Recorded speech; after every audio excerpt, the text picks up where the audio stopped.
large. The main area of Colchagua is in the valley, but it also has a part closer to the mountain range and a part that extends to the coast. So in general it has a fairly dry climate with winters with a bit more rain, but with spring and summer without much raining, almost nothing.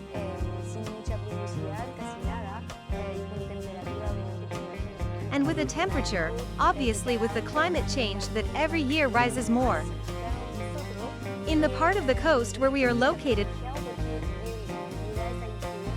we are privileged because that influence of the sea comes with that sea breeze that gives us more freshness and that provides a drying effect and brings a lot of mist, with a layer of humidity that allows growing other varieties.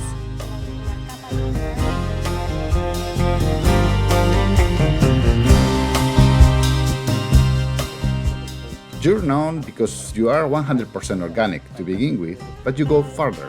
Almost all of your crops are biodynamic. In fact, we have behind us the site, the booths, where you prepare the compounds. Can you explain it to someone who has never heard of biodynamics? What it is in simple terms?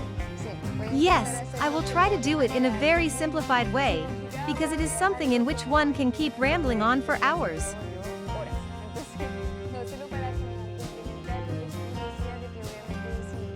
So, to complement what you said about that, obviously we are certified. We were one of the first in Chile to be certified. We have the organic and biodynamic certification since 2008, then almost from the beginning, because the certification takes 3 years, so we are basically going back to the planting of the vineyard. It was the plan from the beginning, that is, to have the entire vineyard certified biodynamic, in our whole extension. And we are here on our Ruca, which in Mapuzagun, which is the dialect of the Mapuche, the indigenous people of southern Chile, means the house, and for us it's a very important place, where we elaborate what will nurture and energize our entire vineyard.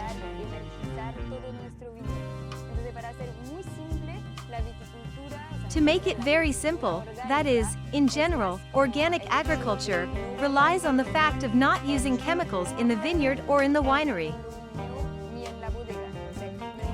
So no insecticides, no pesticides, no herbicides, and to try to promote the biodiversity in the vineyard. And then when it comes to the biodynamic level, you enter in a different terrain. I will summarize it in 3 very simple principles. One of the principles is that you have to consider your farm, your vineyard, as an agricultural organism which has to be the most independent as possible, self-sufficient in some way. Then there is the use of biodynamic preparations. That's what we do right here in that Ruca, that allows energizing the field. It gives life and strength to the plants. And finally, we follow a biodynamic calendar which is based on following the cycles of the moon. We rely a lot on the cycles of the moon and in the position of the constellations in front of the moon. Those are like the 3 basic principles of biodynamics.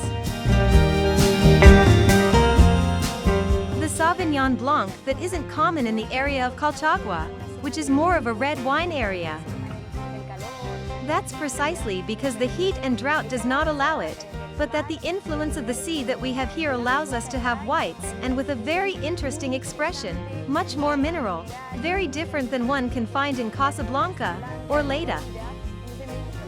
So I like it because we have our own identity here, with the Sauvignon Blanc. After that, I think I would choose the Syrah.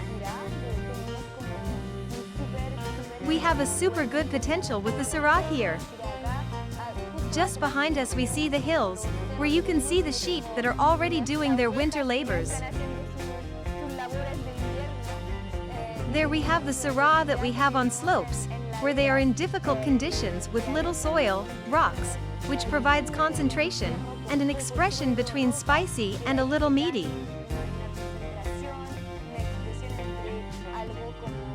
It's like there's a lot of identity in the Syrahs here.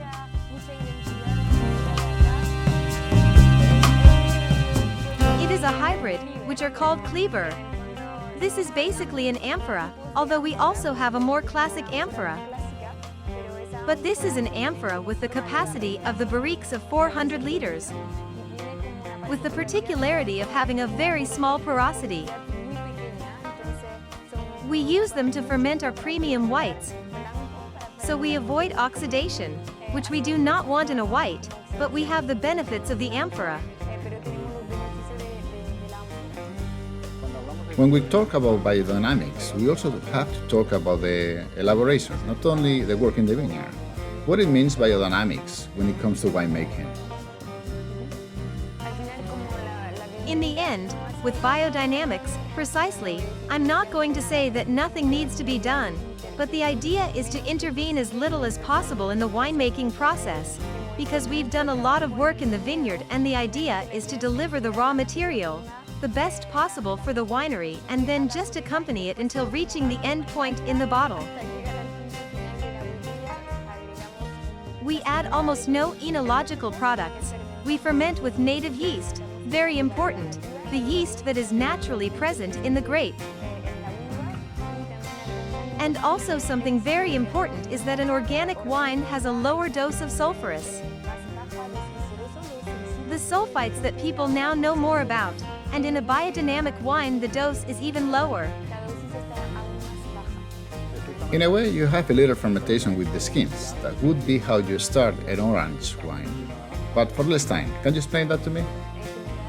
In general, as in several cases in our winery with the Lurton Group, we work the Sauvignon Blanc in a maceration with skins, which we call pellicular maceration, which in some cases we take it until the end, as we have an orange wine. But in most cases we use it only for a short time.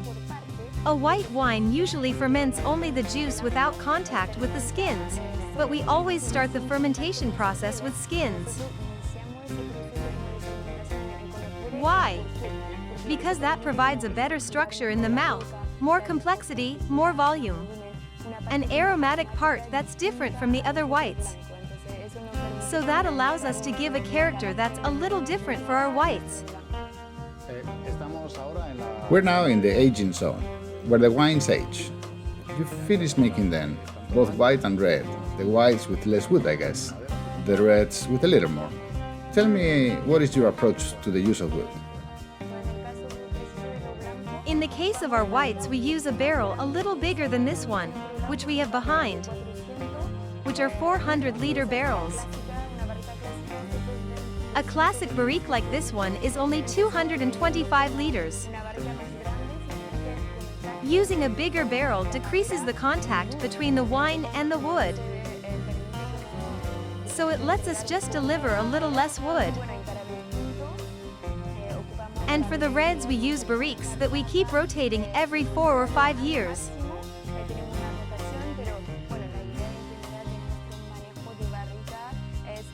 Our general idea is that the barrique is used to provide tones to accompany the wine, to integrate the tannins, but not to mask the wine. For example, in the blend of the winery that we call Clos, we have a percentage of barriques of different age, 1 wine, 2 wines, 3 wines old.